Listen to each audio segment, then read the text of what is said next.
All right. Chris, let's hear it.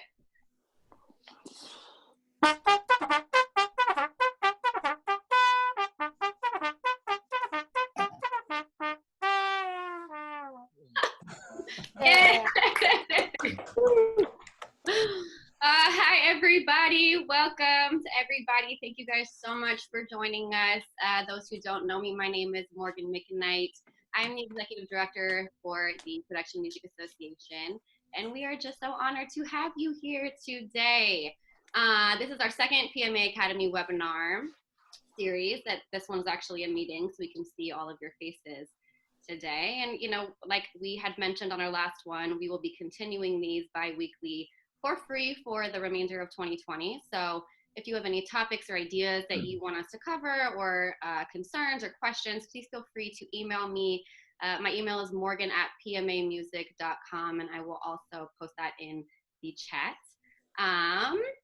We are super excited to have you. Like I said, community has been so important to us as we have grown the PMC and really fostered our membership and connected with our membership. And this is really serving to do the same thing. We really welcome engagement, and we welcome your presence here on these panels, because it's just an opportunity for us to connect with you guys again. So if you aren't a PMA member yet, we encourage you to join. Again, it's great community, great group of people, and we really do appreciate your support. So without further ado, I'll turn it over to Andrew Gross, who is our moderator, our PMA board member and partner at Consonant Music and Bulletproof Bear. So Andrew, go ahead. Thanks so much, Morgan, and thank you to the panelists who have agreed to give us your time and expertise. And I just want to thank all of you for attending during quarantine, and we still don't know when it will be lifted. Acknowledge that there's a lot of people out there who may be hurting economically, physically, emotionally, but it's my hope and the hope of the PMA that by gathering together in the PMA Academy and during the series, that we're going to be able to provide everyone in attendance with tools and information and community that's going to make us all stronger individually and as a community. So we will take some time at the very end, last 15 minutes, for questions. So if you have questions, you can put them in the chat. We'll try and compile them and get to as many of them as we can. Also, you'll see that Morgan will be sending out some poll questions. Please answer them. It's going to help us know more about who you are, what you're interested in. It may help us be able to frame our questions and answers as we go along to make sure that all the information, the questions, is germane to you. So with that, I'd like to go straight into our first question. This is for Alan Lazar. I'm going to move the poll just popped up in the middle of my screen. Alan, you've scored Holiday in the Wild, Most Hated Woman in America for Netflix. TV credits include Sex and the City and Real Housewives. And the poll keeps going to the middle of my screen. So my question to you, Alan, why I wanted to start with you is because you're currently scoring a Netflix film and you are embarking on this process. It's my understanding that it needs to be orchestral in nature, and you've been doing a lot of research on what is and isn't possible. So I just thought it would be really nice to hear from you about the needs of the film and how you're thinking about it and the type of research that you've done, and if you have or even haven't figured out what you're going to do now and what you're preparing for. So please, Alan. Great. Well, Andrew, thanks for having me on the Zoom, and excited to hear what my fellow panelists have to say. First off, just to say that having live musicians on your recordings is just pretty much always a great idea. But I think the reasons for that have changed quite a bit over the last 10, 15 years. 15 years ago, the difference between something made with samples and synths and something that had live musicians on it. And today, I think even experienced composers and musicians can struggle to tell the difference between the two, because samples have got very good. And that's why it's become more and more difficult to persuade producers and directors to get behind live recording, but you always should if you can. And I think the real reason is something very special in the same way that actors bring to life the words of a script. Really good musicians bring a performance and an interpretation of your work that has emotional depth and power. And at the end of the day, like folks watching film and TV, they feel that, and they get hairs on their hair stand on end because of that. And that's what you're really looking for live musicians. Now, the film I'm doing right now requires an orchestral score, and that's been very much a moving target in terms of the coronavirus. And what I've landed up doing is I've prepared my sessions for two different scenarios, and we're still kind of waiting to see which one works out. The first scenario is that we will record with a 50-piece orchestra. A couple of orchestras around the world are starting to kind of figure out ways that they can work within strict studio protocols for safe recording, in this crazy time. The other scenario is that I record 12 to 15 live musicians individually, and they would be sending back their work from their home studios, do a woodwind section, flute, bassoon, clarinet, English horn, brass section, trumpet, French horns, and trombones, and probably a string quartet. And the string quartet is kind of what I'm the movie requires a big ensemble string sound, like a 30-piece string ensemble. And when you got a 30-piece string ensemble together, playing together, they're interpreting, they're working with the conductor, they bring in that beautiful magic of live strings. Whereas with the quartet, which will either record as individual players in their own studios or try and figure out a way to do a quartet in a socially distanced environment, they're essentially going to have to play along with my string samples because they're going to need to be blended with those samples at some point. So extra care to make the samples sound as good as possible, simply because they're going to be blended at a later stage. If I knew I was just replacing them with an orchestra later, for sure, I wouldn't be making as much effort to make sure they kind of set up for blending with that quartet. The brass section and the woodwinds, I'm not that concerned about, recording. Of course, with the woodwind section, if they're playing as an ensemble, you have the bassoon player is kind of listening to what the clarinetist is doing, and is making adjustments. They're phrasing together, they're balancing together. So I'm being sure to include a lot more time in my schedule just for mixing and editing. So we can account for the fact that if we do these individual musicians, they're going to be recorded in different spaces. They're going to have different mics. We're going to need a bit of time to edit to make sure we get phrasing and balance and volume, just working really well together, and also blending with the samples to the extent that we need to do that. Now, I did want to mention as well, I think picking musicians is very, very important for this. Again, to get back to that sort of actor analogy, a lot of directors have said to me that casting actors is probably the most important performances, and they don't have to do too much work to make it sound to make those performances great. And I think it's the same thing with musicians when you're working like this. I mean, I love vibing in my studio with musicians and back and forth and giving them notes and everything. But when you're doing remote recording, I think if you pick the right musician, you give them a good chart, you give them some notes on what you're looking for, and you get 5 or 6 takes from them that you can really play with and edit, most of the time you're going to get great results back, and you're not going to have to go back for more. I think musicians are so good in this town that you pick the right folks who have a good home studio setup, you're going to get really, really good results. So look, it's amazing we have all this technology. If this was 1918 and the Spanish flu, we wouldn't be doing any recording at all. So, happy we're able to do it right now. That's fantastic. Thank you for all that information. I have a couple questions just on the logistics side of it.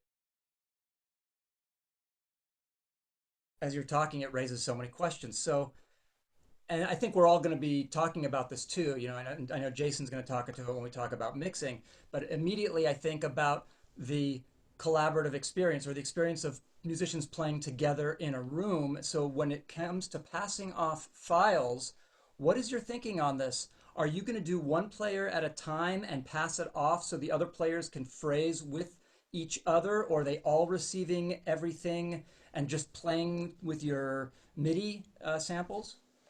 Yeah, I wish I could kind of pass it around one by one, but schedule-wise, we're just not going to be able to do that. So there'll literally be a day where it goes off to 15 musicians at the same time, and I get a ton of stuff back, and we stick it all together.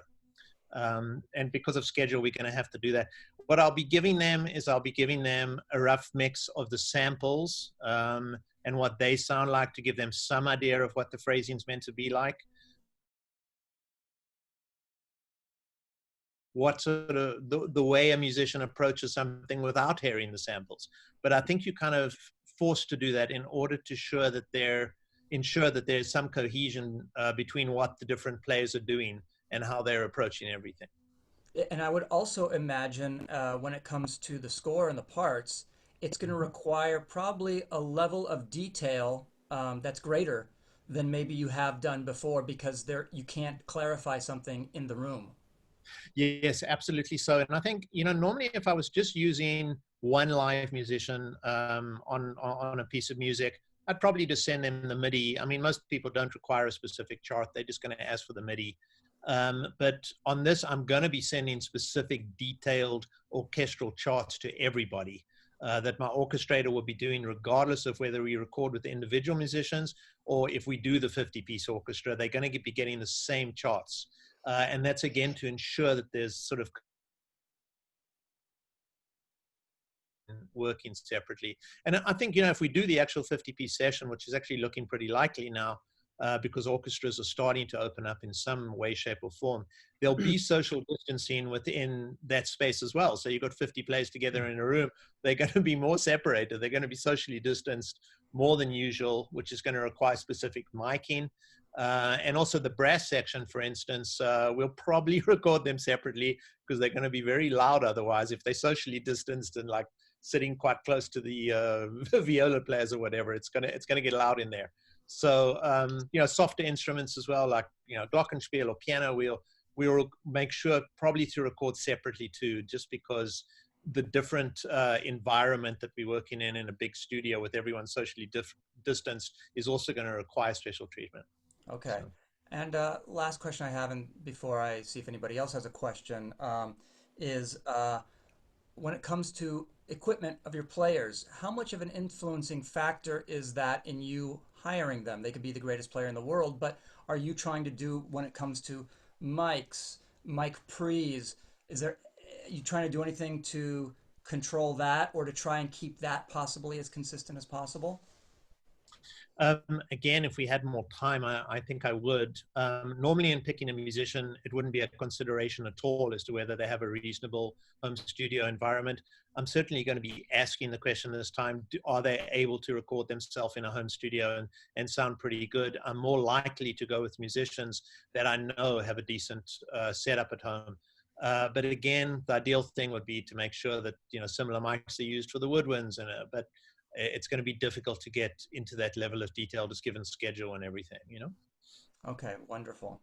All right, thank you. Does anybody else have any other quick questions before we move on?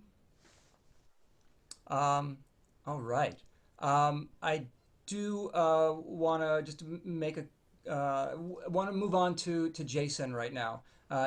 Jason LaRocca, you have score recorded and mixed films such as Aquaman, Bad Boys for Life, Paddington, The Accountant, Joy, Godzilla, Blockers. You also mix music for this video game Fortnite. So you I wanted to bring you on the panel, Jason, because you are in the middle of this right now. You are receiving files and getting lots of individual stems from musicians for various projects and having to make it sound like they're all playing in the same room. So I would love to hear from you a few things just about the challenges of this and what solutions you're finding for them. And also the idea of creating space, right? I mean, this is a tough thing, you know. How do you create air in my understanding is with a lot of orchestral scores, a lot of the sound might come from the Decca tree, and getting so many tracks from players that are, I guess, being close mic'd. So I'm Yeah, gonna I hand it mean, off to you. yeah, Alan touched upon some great topics. Thanks, by the way, for having me be a part of this. I'm honored to be here. Yeah, you know, there's obviously a lot of technical challenges due to this, and creative challenges as well. And Alan mentioned that you know it's there's something that the human element brings to this, that we it's important enough for us to make this work despite the challenges we face in making it happen. And we are accustomed to, we take so many things for granted when we go on a scoring stage and we record an orchestra. There's so many things there that are part of it that are just there because we've had so long to develop this technology, and how we do it all in a room, and it goes so fast. And in 3 hours we can record 25 minutes of music with a 100-piece orchestra and be done with something.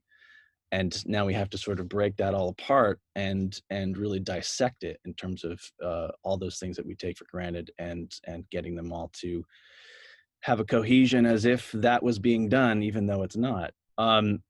The technical issues that we face with that obviously are getting it out of the composer's environment and to all these individual players in a standardized way, so that everybody is not necessarily going to be working in the same DAWs.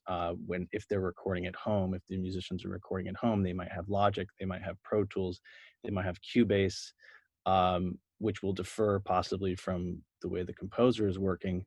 So how do we, come to some term of commonality so that we can have all these players record the stuff and then send it back to us so that we can edit it, make sure it's all correct. Like Alan was saying, you've got the first, the concert master, and then is that going to, and brass players and woodwind players are playing without hearing each other. The way I've done it so far is the players have been recording individually by themselves and then sending it to us for editing.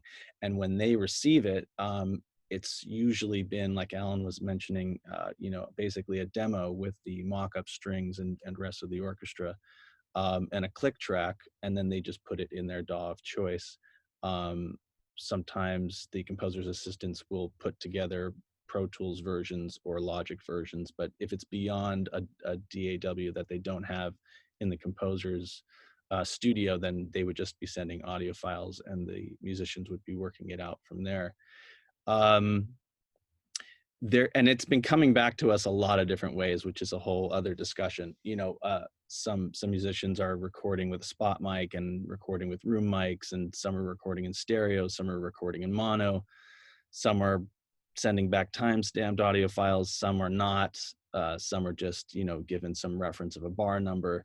So there's a lot of standardizing that I haven't seen really get very well established yet. I think it's a lot of musicians are sort of thrown into this, not necessarily wanting to be the engineer when they're playing, but are obviously needing to do this in order to make it happen. So Are you sending, I'm just curious, are you sending any guidance? Do you have like a PDF that you send to all the players? I don't, and this is just starting to roll out, where I am getting a little bit more involved in the beginning stage of it. Up to this point, I've been coming in more on the receiving end rather than on the discussion of talking to the musicians and sorting out with them how best to do it. But based on what I've received so far, I definitely have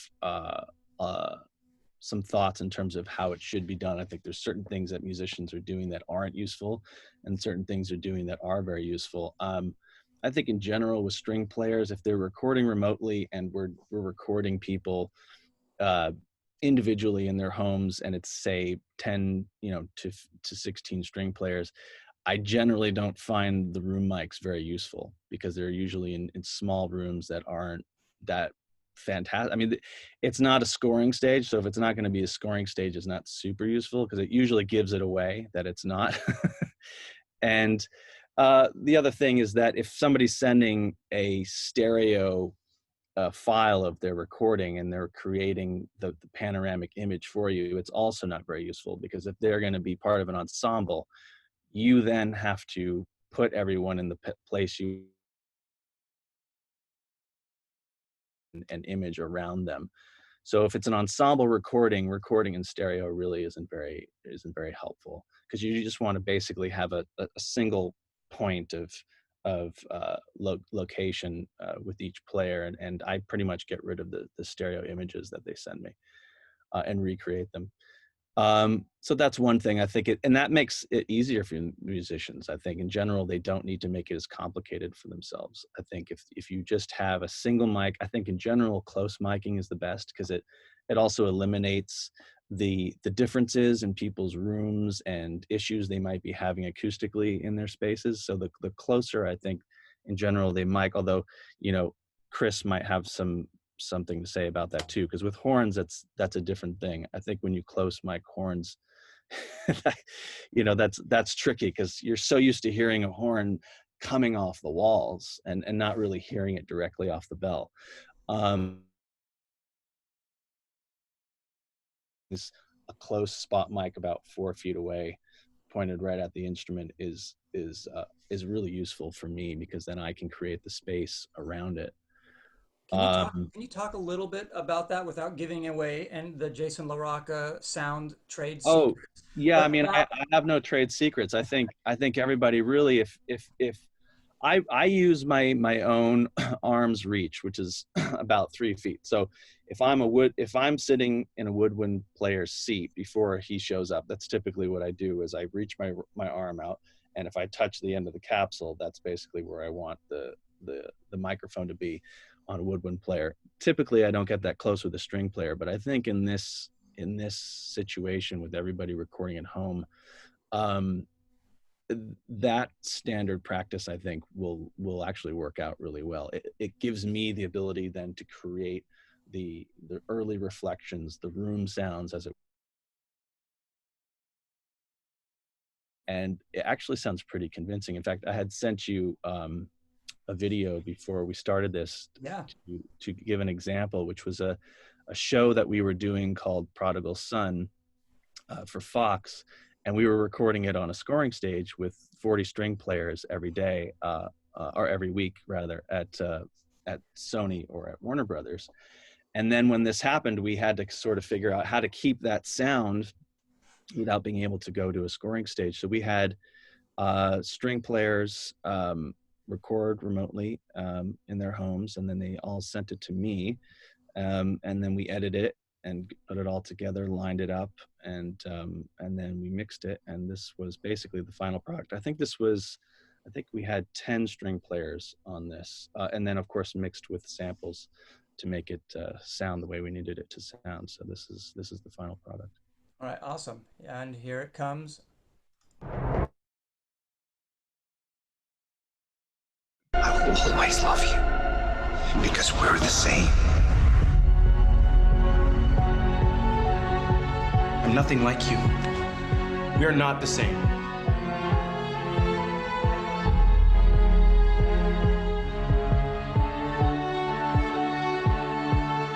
You are a real piece of work. I like to say that it's a pleasure.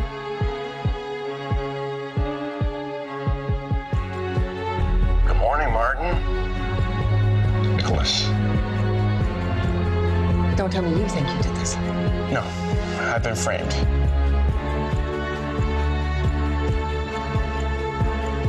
It's okay if you did it. I won't tell. It wasn't me. Say it louder and angrier, and I will definitely believe you. I'm not a killer!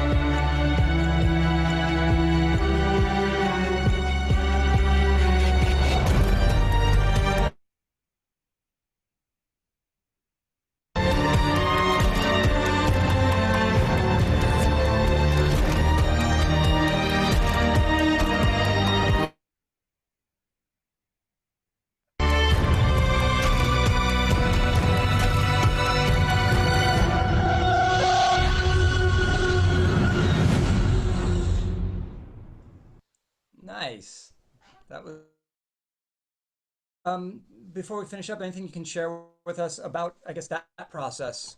Yeah, well, About that. Alan touched upon this too, which is that, when this stuff is all recorded, there is a major process after it's recorded to edit all this, line it all up, get it sounding right.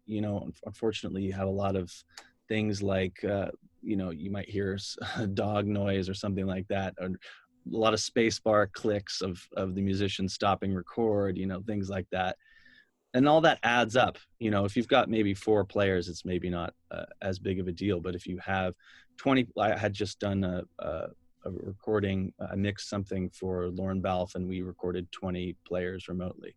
And all those noises, the spacebar clicks and things like that, really add up when you have 20 individual spacebar clicks happening at slightly different times and that sort of thing. So there's a lot of editing that has, and jumping into this for the first time, you definitely have to realize that you have to save yourself some time to edit all this stuff. Have an assistant who goes through everything against the score and looks at every part that was written by the orchestrator that was supposed to go out to these musicians. And if there's something missing in that location in the audio, he calls the composer. And in fact, we had something missing on this mix I did for Lauren Balfe, and we had to actually call the horn player to record it because he forgot. So he was on another thing doing something else, and was 8 hours ahead of us because he was in London.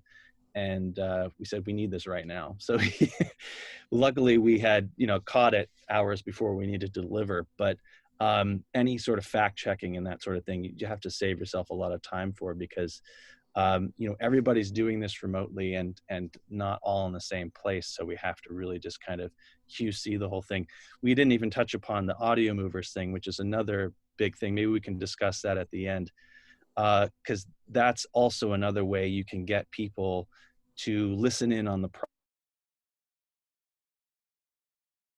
software called Audio Movers, which is a really cheap software and actually very easy to use. And it isn't really restricted by your bandwidth, your internet bandwidth, which is great because you can choose different upload and download qualities.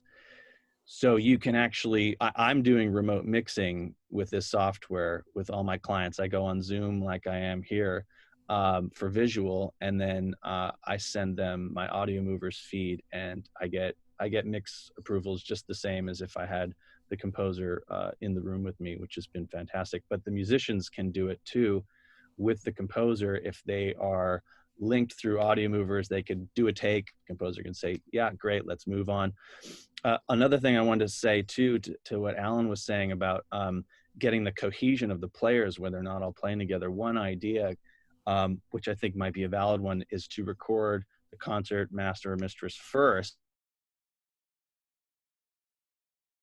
and then have that go out with the mock-ups to the rest of the players, so that there is a common pitch reference and also phrasing reference for certain things. And that, though there is usually time constraints, won't add too much time to the process, and could actually produce some pretty great results, I think, in the end. Anyway, I'll let you move on to the next thing. This was this was fantastic, Jason. Yeah, yeah. And especially I also want to say Audio Movers. It sounds amazing, everyone. It's incredible. It's really great using that in conjunction with Zoom, Skype, whatever you want for visual. It's a really great solution. Yeah. Before we still have before we get to Lisa Liu, who's going to be talking about the Unison Orchestra, which I'm very excited to for everyone to hear about. I did want to a question, Chris. You're a session. You've been play the trumpet on "This Is Me" from the great. Everyone hears your flugelhorn on the Homeland theme by Sean Callery for all these years. You've also worked on the Green Lantern TV series. So you've been doing this. I'd just like to see if you could tell us a little bit about how you've been doing it, because you're a musician, you've been doing it. You can talk about your studio, how you get your sound.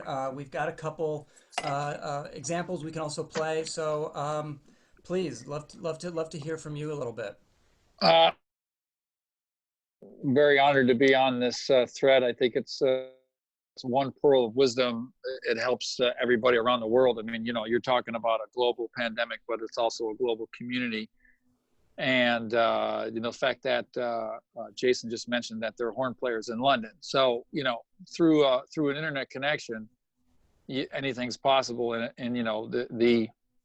there's no boundaries, in other words. And so I have clients around the globe too. I was doing horn section stuff for a guy that used to live here, John Robert Wood, and he's back in the UK, and he's producing songs for Giacchino's writing a musical, and they need horn section on it. And so the charts came and the tracks came from him in London. And then before the pandemic, we did my room in my garage. I built myself, hammer and nails, 15 years ago, because somebody wanted 15 grand for the thing. And I said, no. Okay. So I printed out the plans and I did my studio myself.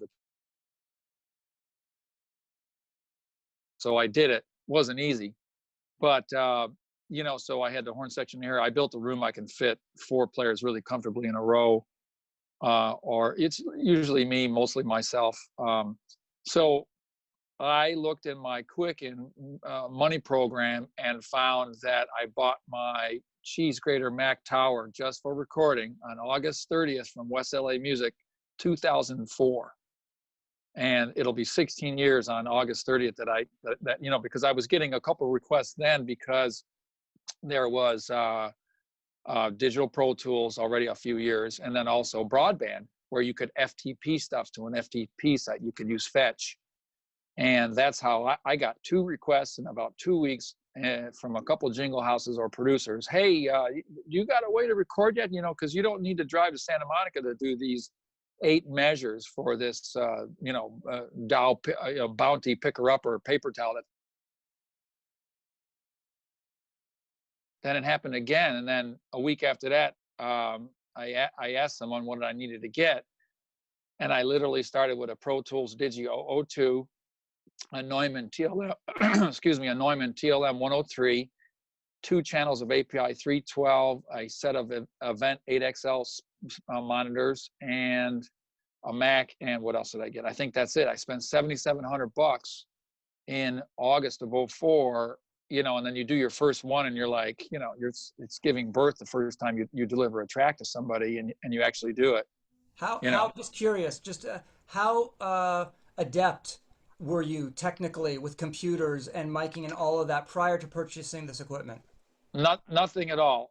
In other words, adept with using a Mac, not using any. I am not a sequencer like you guys at all. If I write anything, I write it with my trumpet. I record it. I do not write down arrangements for horn set.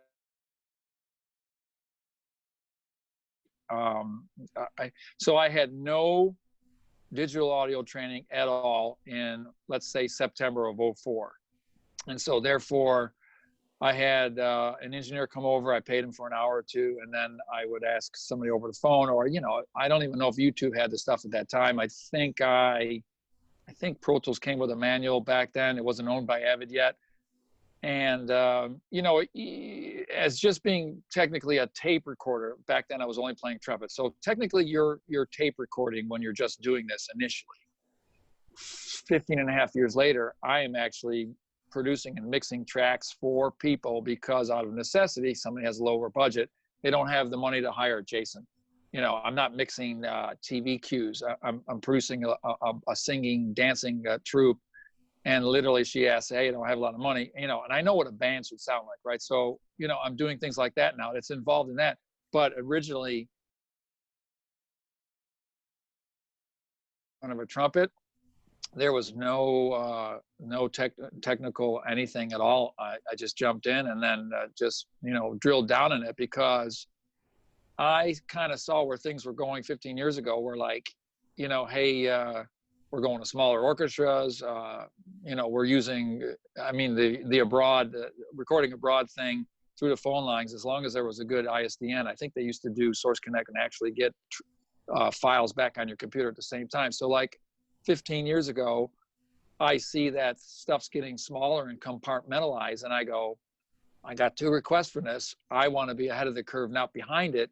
and it's amazing where it's gone. I mean, I've upgraded my gear to 3 ribbon mics, and I bought 2 more TLM 103s in case I had a string quartet over here. You know, I put up a stereo pair of TLM 103s. I record vocalists in here all the time, and you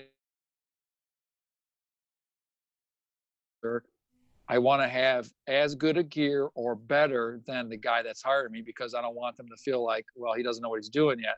And so I always clean my tracks. I mean, Jason was talking about clicks and pops, and like at the end of the thing, you hear the space bar. I never do any of that. I make sure that you try to get none of my breath in the front. There's no end of my thing. And I always spend more time doing that.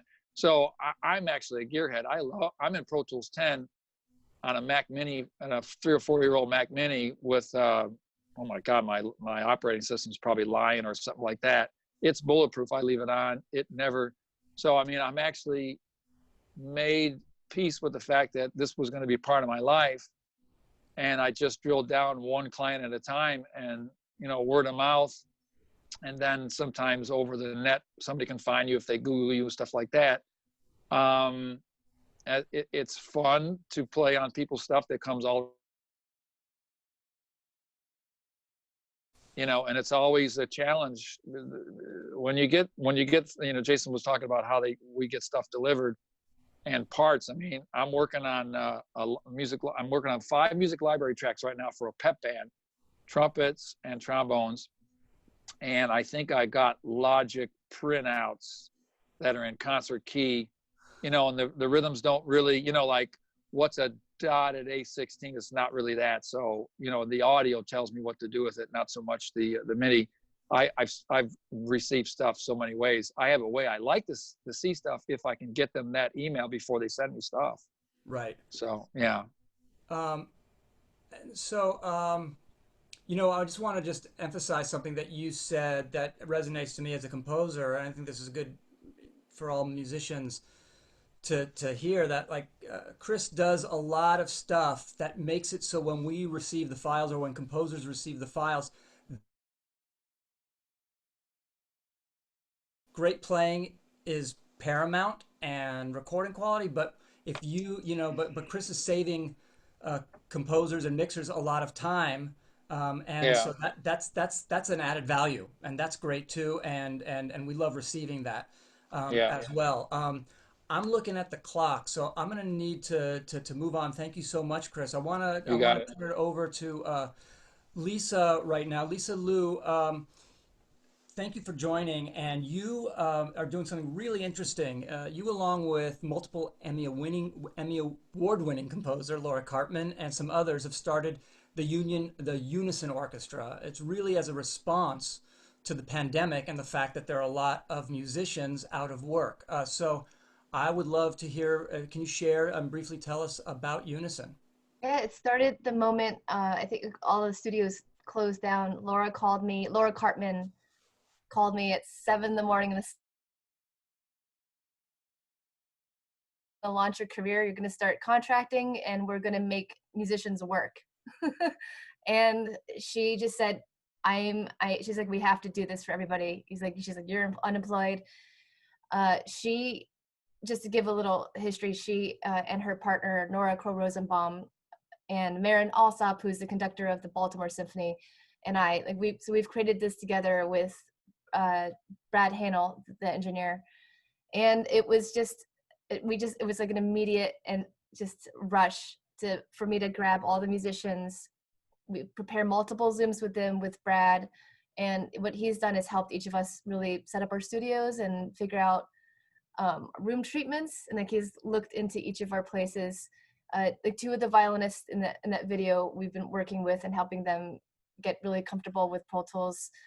And what we've done for our proof of concept, which I think you're going to share, is that I did record first, and we had another violin, Elisa, play second violin as a principal, and Laura wanted this to be different, not have the same person stack it, which I did try, because the idea was to have the other players match our phrasing. I've been really detailed with bowings and stylistically, I've been speaking with each composer to figure out what they want. Our first project after the demo was for USC, where we just worked with 20 composers, and that was crazy. So again, because of like all of this music happening so quickly, I again had multiple Zooms with just the composers separately from the musicians, getting out as many details as possible. I had them shoot videos. I had them working with the musicians independently. We had a wide group Zoom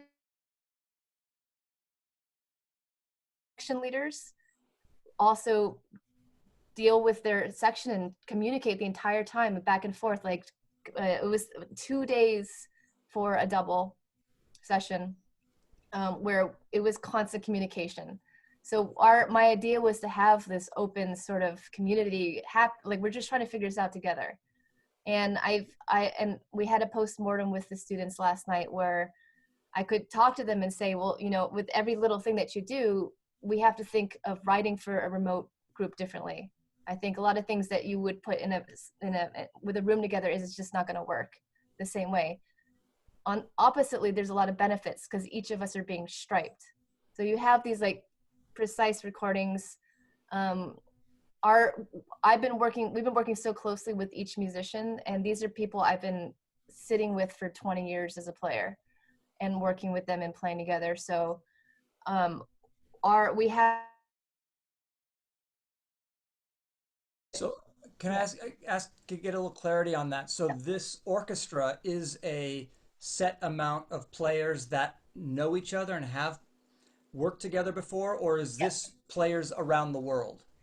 Well, the first project we have has been the people I've been working with for years and years and have been contracting them. And if that's a LA community, that's been very close. So we know each other's playing intimately. Like I know when I hear a violinist sound, I know who that person is.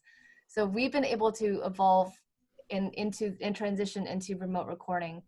The next phase, which I've opened up and just this week, because we're now bringing in Maren Alsop, who's, as I don't know if some of you know, is one of the most distinguished conductors we have on the planet. She's conductor of the Baltimore Symphony. She has an orchestra that she's conducting in Sao Paulo and Vienna. This globally, where we have, you know, the best players on the planet.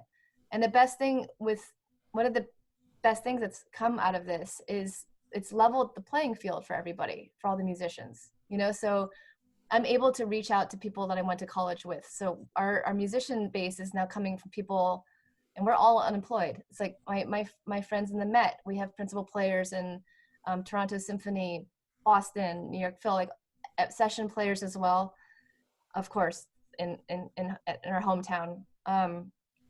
So that's our next phase that we started this week, which means I've been Zooming with everybody. I do have like a long sheet, detailed information on setting up each person's room and how I can help them. We have a database of what everybody has, and we know who sounds best depending on what specific project it's going to be. You know, a film score is going to have a different skill set than your ultimately. Right. So, and I do want to ask about, before we get to the question and answer phase, I want to ask about something you said, which was a double session. What would have been a double session, 2 3-hour sessions, happened over the course of a 2-day period. Is that correct? Yeah. Can you give us a quick overview of what that looked like? How the file transfer or quality control that all went? Did players have to redo parts, or what was that process like? The reason we gave it 2 days is because it's an experiment for all of us, and for people that have to record just 6 hours on their own, it's really overwhelming. So musicians are learning to become all of a sudden, first of all, a librarian. We're spending a lot of time just organizing music. This is for 20 composers also, so it was a huge session. We're becoming a producer, we're becoming an engineer. Because we were working with each player individually and helping them find like the perfect situation. We wanted to give it like 3 days to do a 6-hour session. So Okay. a lot of people had to realize like they can't record in the daytime because of noise or kids. So we wanted to give people the flexibility to record when they could. That's great. Why don't we take a quick listen before we move on to the Q&A? This should sound decent if you have a decent speed. Here it is. Well, let me take it.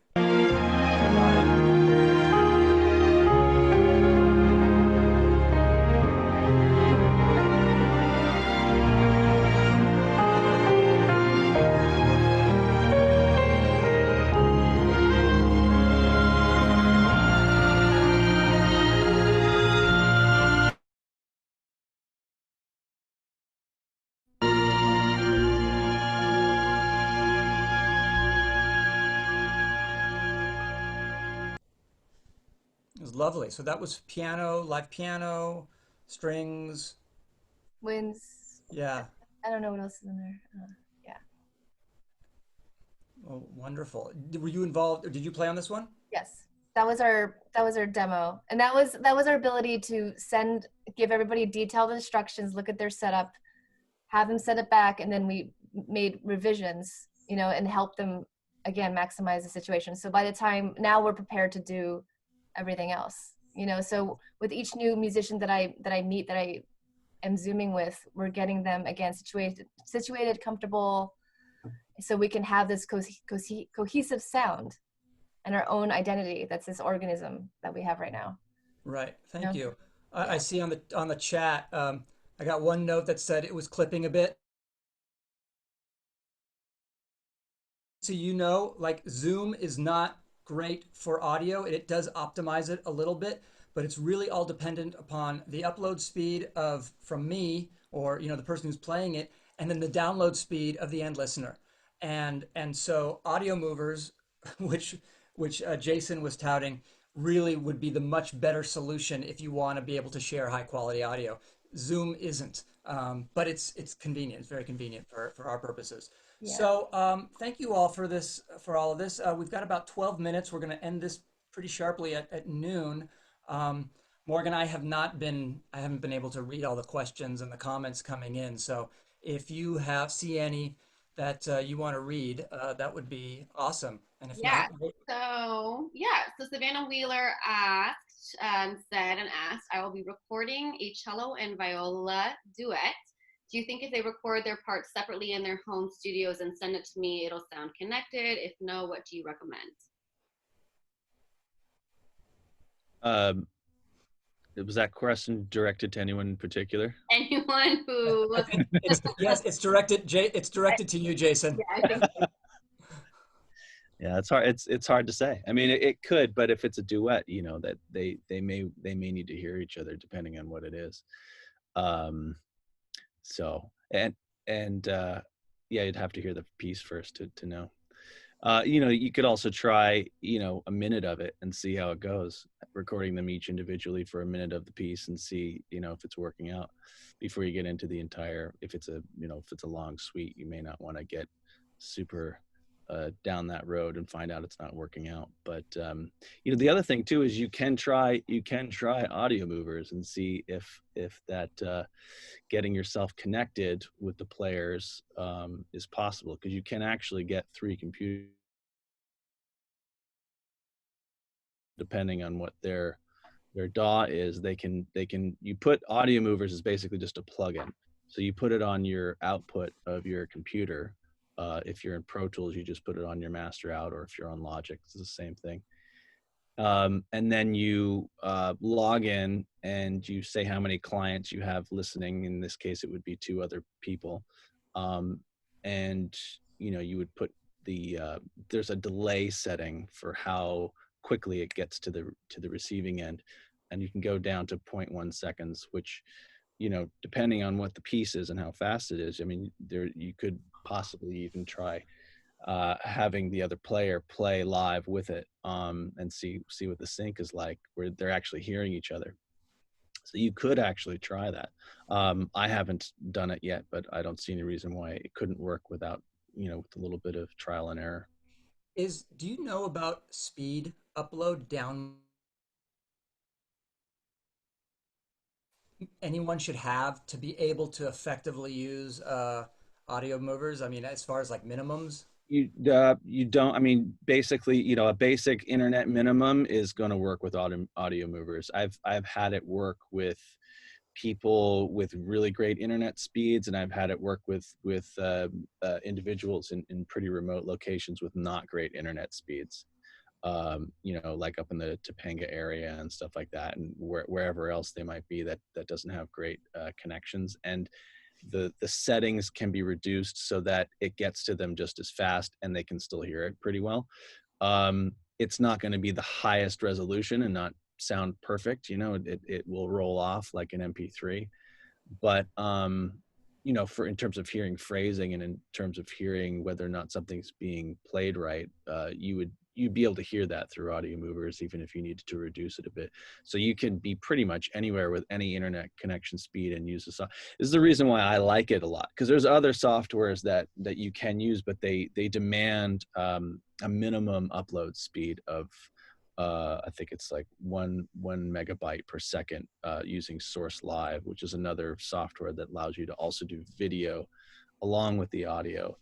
But it's more complicated to set up and does require that you have minimum upload speeds, and the download speeds is no minimum requirement, but it's a little more complicated to set up, whereas audio movers is a little more, just a straight shot to getting people connected through high resolution audio. That's great. I didn't know what an influencer you were, Jason. Gil Tommy wrote that I learned about audio movers from an Instagram post by you. So really? You gotta, if this I guess I better thing, start getting paid from these guys. That's what I'm saying. Yes. I found out about it through Sarah Schachner, another composer, and we were working on a project together where we needed to hear somebody recording remotely somewhere else. And she was at her home, I was at my home, and he was at his home. And we got connected through Zoom, but then his audio feed came down through audio movers, and it worked out great. We had a long 8-hour session and had no issues the whole day. Fantastic. Thank you so much for all this information. Morgan, are there any other questions that came in? Yeah, I'm going to point this one towards Lisa's direction. Paul Sucho says, I'm leading an ongoing Zoom session with another singer. I am a guitarist. What is the best way to get the best sound for 2 singers and a guitar on these broadcasts? If you have any ideas. Oh, I think, is that a technical question? Maybe more for Jason, I think. Yeah, I mean, I think we could start with you and talk about how, I mean, are you guys on your Zoom calls, are you going through any sound testing, or are you playing it all together, or is it really individual? No, we have not done that yet. We're just right now, I'm recording first, and it's getting mixed and then being sent back to all the players to copy. Okay, so Jason, yeah. I don't know if you have anything to add on this one. Could you ask the question again? Yes. What is the best way to get the best sound for 2 singers and a guitar on a Zoom broadcast? On a Zoom broadcast. Well, I haven't tried the Zoom broadcast to more than one person, but you can send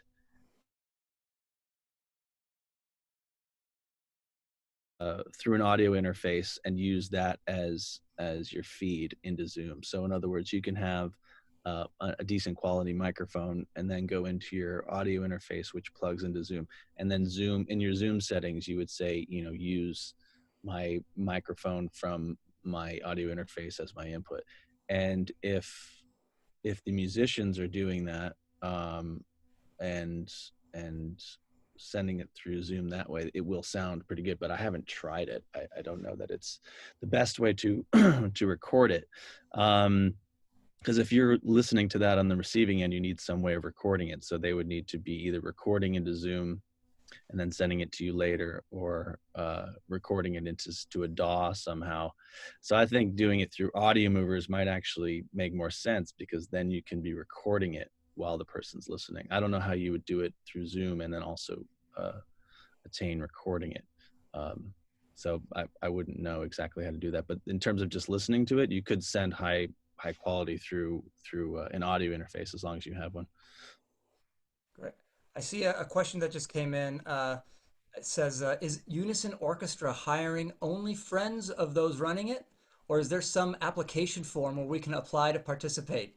Right now, yeah, I guess I'll answer that one. Right now, we don't have an application. It's still new, and it's not friends. It's people who, you know, have been really established for years and years that we're actually searching for. We're looking for people who have had just tons of experience doing the session stuff, and for right now, we already know who we are, the people who have been in this town for a long time, like Chris. Like, we know to look for Chris when you want. But as far as application, we're not there yet. But I think in the future, when we have, you know, a little, it's getting great quality, you can do that with the players that you know, and then right. I'm sure everybody's saying, wouldn't it be cool if Yeah. it could start to grow from there? But you'd have to probably really establish some best practices as an orchestra Yes. to ensure that you always attain the highest quality. Well, I think that's the biggest thing for us is we know who these players are. Like, I've been sitting with them for 20 years. So it's not necessarily, they're not my friends. It's just people we know. And it's important. It's just not only, again, I think, do they have the ability to do this really well? They have to be able to really adapt and understand and understand how quickly, and be flexible, like how quickly we have to move through all of this together. That's great. Yeah. That's great. Do we have any other questions, Morgan? Maybe one more, if anyone has any input on this, from Jeffrey Pope. Does anyone like to pass video between performers while layering? Example, sending out a visual of the concertmaster's take if continuous to section players. Is it helpful as a visual reference for bow distribution, articulation, etc., or is it a waste of time? Probably. I think Alan also could maybe start with this, because as a composer, like, what video do you show to players opposed to not showing to players, and how does that influence their performances? And then we can go from the players' side of it and hear from Lisa and Chris about that. Is Alan frozen? Looks like he's frozen. No. Oh, he'll log back in. He didn't want to answer that. You know, like the only time I've ever videoed myself is during the pandemic, and 15 and a half years of remote.